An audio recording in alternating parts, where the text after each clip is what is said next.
होता है? एक पत्रकार का काम सच को उजागर करना होता है। एक पत्रकार का काम न्याय दिलाने का होता है, अपनी जनता के साथ हो रहे अन्याय को सच का सामना कराना होता है, जिससे सरकार तक बात पहुंच सके और लोगों को न्याय मिल सके।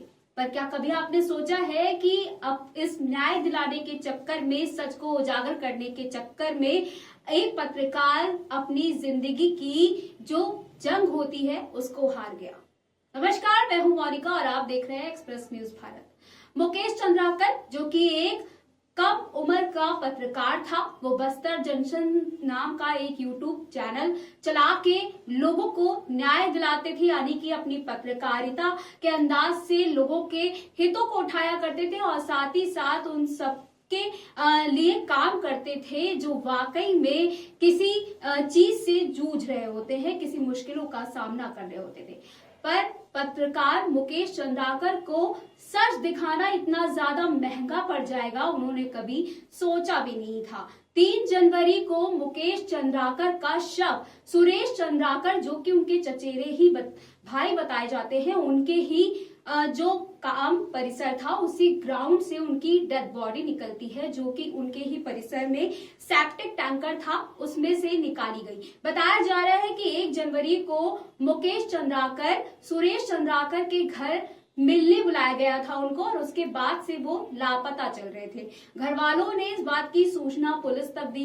कई पत्रकार संगठन आपस में जुड़े और उन्होंने इस बात की तहकीकात करने की पूरी पुलिस वालों पे जोर दिया कि आखिर मुकेश चंद्राकर कहाँ गायब हो गए, उनको पूरी तरीके से ढूंढा जाए। बाद में सुरेश चंद्राकर के घर से ही उनकी लाश निकलती है और उसके बाद सबको इस बात की जिसका डर था वही सच सामने आता है, क्योंकि मुकेश चंद्राकर ने सुरेश चंद्राकर की एक सड़क जो है उसकी खबर बनाई थी, जो कि कई ज्यादा करोड़ों की बताई जा रही है। उसके बाद इसके ऊपर एक जांच बैठ गई।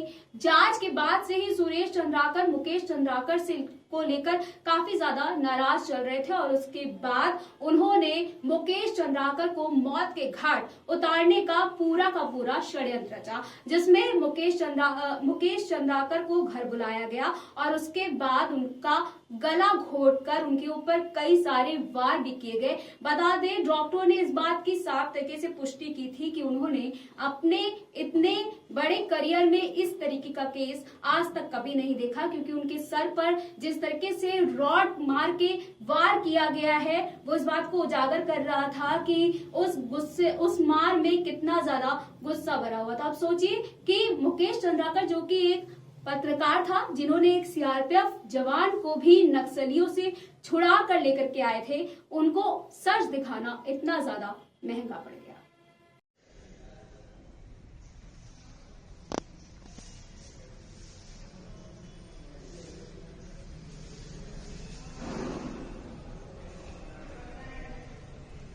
एसआईटी टीम के द्वारा पत्रकार साथी मुकेश चंद्राकर के हत्या की घटना में शामिल फरार आरोपी सुरेश चंद्राकर की देर रात हैदराबाद में हिरासत में लिया गया। साथ ही साथ इस प्रकरण में अब तक सुरेश चंद्राकर के अलावा 3 आरोपियों की गिरफ्तारी पहले ही की जा चुकी है, जिसमें रितेश चंद्राकर, दिनेश चंद्राकर एवं महेंद्र रामटेके शामिल हैं। साथ ही साथ मामले में विस्तृत पूछताछ की जा रही है।